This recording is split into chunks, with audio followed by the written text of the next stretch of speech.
अस्सलाम वालेकुम। मैं हूँ Sadia Uzair. Welcome back to Sadia Uzair's kitchen. तो आज मैं आपके साथ शेयर कर रही हूँ ये ब्यूटीफुल सा फ्लावर बास्केट केक। अपनी मर्जी के किसी भी फ्लेवर के साथ और कोई भी कलर कॉम्बिनेशन का इस्तेमाल करते हुए आप इस केक को बना सकते हैं। तो चलिए रेसिपी स्टार्ट करेंगे। बिस्मिल्लाहिर्रहमानिर्रहीम। तो इस केक को बनाने के लिए सबसे पहले स्टेप में हम बनाएंगे स्पंज केक। यहाँ पर मैंने कॉफ़ी फ्लेवर में स्पंज केक को बनाया है। आप चाहें तो वनीला या चॉकलेट फ्लेवर में भी इसको बना सकते हैं। इसके अलावा अगले स्टेप में हम बनाएंगे बटर क्रीम फ्रॉस्टिंग।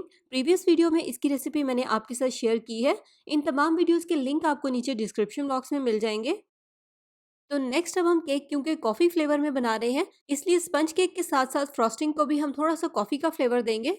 इसलिए यहाँ पर मैंने 1 टेबलस्पून दूध को माइक्रोवेव में गर्म कर लिया है। इसमें शामिल करेंगे 1.5 खाने का चम्मच कॉफ़ी। दोनों को अच्छे से मिक्स करेंगे।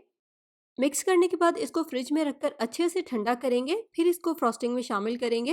गरम गरम कॉफ़ी हमें फ्रॉस्टिंग में ऐड नहीं करनी, वरना हमारी फ्रॉस्टिंग मेल्ट हो जाएगी। अब यहाँ पर मैंने आधी से थोड़ी सी ज़्यादा फ्रॉस्टिंग को एक दूसरे बर्तन में निकाल लिया है और बाकी बची हुई फ्रॉस्टिंग को फिलहाल के लिए फ्रिज में रख देंगे। मौसम गर्म है तो इसको बिल्कुल भी बाहर ना रखें, बल्कि फ्रिज में ही रखें ताकि ये बिल्कुल सही रहे। और जिस फ्रॉस्टिंग को हमने अलग किया है उसमें शामिल करेंगे दूध और कॉफ़ी वाला मिक्सर। बस इसको इतना सा ही बीट करना है जब तक कि कॉफ़ी फ्रॉस्टिंग के साथ बहुत अच्छे से मिक्स हो जाए। तो कॉफ़ी मिक्स होने के बाद फ्रॉस्टिंग यहाँ पर हमारी बिल्कुल तैयार है। अब हम केक पर फ्रॉस्टिंग लगाएंगे। इस तरह से थोड़ी सी फ्रॉस्टिंग केक के नीचे लगाएंगे ताकि केक अपनी जगह पर स्टिक रहे। केक स्लाइस रखेंगे और इसके ऊपर लगाएंगे शुगर सिरप। शुगर सिरप बनाने के लिए मैंने 1 कप पानी में हस्बे जायका चीनी शामिल करके उसको थोड़ा सा पका लिया था। उसके बाद इसको ठंडा करके ही केक स्पंज पर लगाएंगे। शुगर सिरप लगाने के बाद अब केक स्पंज के ऊपर हम कॉफ़ी वाली फ्रॉस्टिंग की एक लेयर लगाएंगे। केक नाइफ से फ्रॉस्टिंग को स्मूथ कर लेंगे।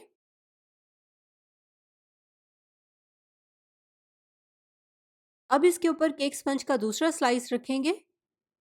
इसके ऊपर शुगर सिरप लगाएंगे और सेम इसी मेथड को फॉलो करते हुए केक की तीनों लेयर्स को सेट कर लेंगे। तो केक की तीनों लेयर्स सेट हो गई हैं। तीसरी लेयर पर भी शुगर सिरप लगाने के बाद अब इसके ऊपर हम फ्रॉस्टिंग की एक बहुत बारीक सी लेयर लगाएंगे। ऊपर फ्रॉस्टिंग लगाने के बाद केक के साइडों पर भी जितने गैप्स हैं इनको फ्रॉस्टिंग से फिल कर लें और साइडों से भी केक को अच्छे से स्मूथ कर लें। इस पॉइंट पर हमें केक पर बहुत ज़्यादा फ्रॉस्टिंग नहीं लगानी, बस फ्रॉस्टिंग लगाकर केक को स्मूथ ही करना है। अब पाइपिंग बैग में इस तरह की पाइपिंग नोजल लगाएंगे और केक के साइडों पर इस तरह से बास्केट वाला डिज़ाइन बनाएंगे। पहले इस तरह से लंबाई में एक स्ट्रिप लगाएंगे, फिर इस तरह से एक एक स्ट्रिप का फासला छोड़कर एक एक लाइन लगाएंगे। केक की चौड़ाई जितनी होगी उसी हिसाब से ये वाली लाइनें लगेंगी और फिर सेम इसी प्रोसेस को रिपीट करेंगे। जहाँ पर ये लाइनें ख़त्म हो रही हैं फिर से इसके ऊपर एक सीधी लाइन लगाएंगे और बाकी छोटी लाइनें इसके ऊपर एक एक लाइन का फासला छोड़कर लगाएंगे।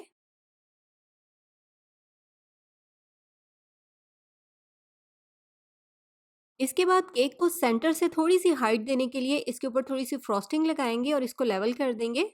बस लेवल करते वक्त आपको ये ख्याल करना है कि केक सेंटर से थोड़ा सा ऊंचा हो। ये वाली फ्रॉस्टिंग लगाने के बाद आप इसको 1 से 1.5 घंटे के लिए फ्रिज में रख दें ताकि फ्रॉस्टिंग बहुत अच्छे से सेट हो जाए या जम जाए। तो 2 घंटे के बाद केक बहुत अच्छे से सेट हो गया है और फ्लावर बनाने के लिए यहाँ पर मैं इस तरह की रशियन पाइपिंग टिप का इस्तेमाल कर रही हूँ। ये वाली फ्रॉस्टिंग सिंपल वाली फ्रॉस्टिंग है जिसमें हमने कॉफ़ी शामिल नहीं की थी। ये वाले फ्लावर बनाने के लिए आप पाइपिंग टिप को केक के साथ बिल्कुल टच करके रखें और प्रेस करके थोड़ी सी फ्रॉस्टिंग निकालें ताकि फ्रॉस्टिंग केक के साथ बहुत अच्छे से स्टिक हो जाए। और फिर आप अपनी चॉइस के मुताबिक फ्लावर की लंबाई रखें, 1 इंच या आधा इंच। सेंटर वाले फ्लावर्स की फ्रॉस्टिंग में मैंने कोई भी कलर ऐड नहीं किया था, ये मक्खन का अपना नेचुरल कलर था। लेकिन फ्लावर्स की अगली 2 लाइनें लगाने के लिए मैंने फ्रॉस्टिंग में लाइट पिंक कलर का इस्तेमाल किया है। यहाँ पर मैंने इसमें जेल फूड कलर ऐड किया है और फ्लावर्स की आखिरी लाइन लगाने के लिए मैंने फ्रॉस्टिंग में रेड फूड कलर ऐड कर लिया है।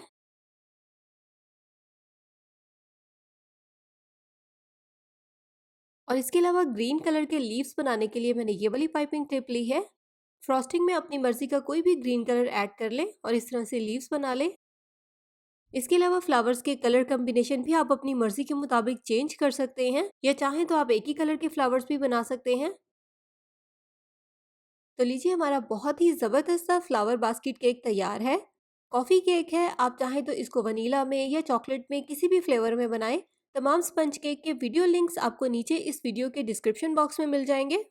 और साथ ही साथ इस फ्रॉस्टिंग को भी ज़रूर ट्राई कीजिएगा। फ्रॉस्टिंग की बहुत ही डिलीशियस रेसिपी है। तो इसी के साथ साथ केक की ये ज़बरदस्त सी रेसिपी आपको पसंद आई हो तो वीडियो को लाइक शेयर ज़रूर कर दीजिएगा।